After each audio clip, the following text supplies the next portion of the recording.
Gru and the Minions are back in Despicable Me 4. Alright, so days after Gru locks up his high school nemesis, the arch nemesis breaks out of jail and seeks vengeance on Gru. Luckily, Gru got a heads up, and him and his family are uprooted into the Witness Protection Agency.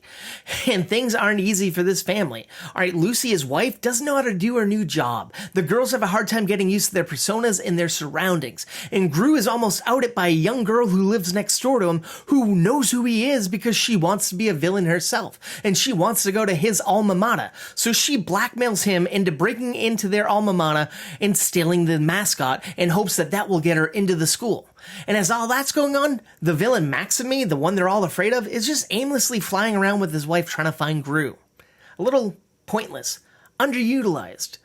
Well, speaking of underutilized, are the Minions. 3 of them go to live with Gru and his family, and all the rest go to live at the AVL. And 5 of those Minions are turned into Mega Minions, a superhero group that isn't very super, but I guess they're kind of heroes in their own respect, but they don't get to do much. And the Minions aren't really doing anything wacky and fun like they have in the past. I get it's not their movie. I don't know. Also underutilized, the daughters. They're not doing much. They were driving forces in the other movies, and in this, they're like, whatever. But one of the driving forces of this movie is a new character named Gru Jr., a cute, adorable baby who loves his mama and kind of despises his dad. But every time he's on screen, he'll put a smile on your face.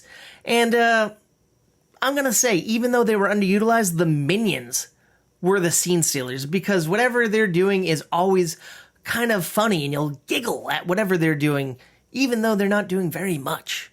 I don't know. Overall, I feel like the villain in this movie, Maxime, he's kind of pointless. I don't see what the threat is. He's a half man, half cockroach, and he doesn't really pose much of an issue for the family, in my opinion, and it's anticlimactic when he finally finds Gru.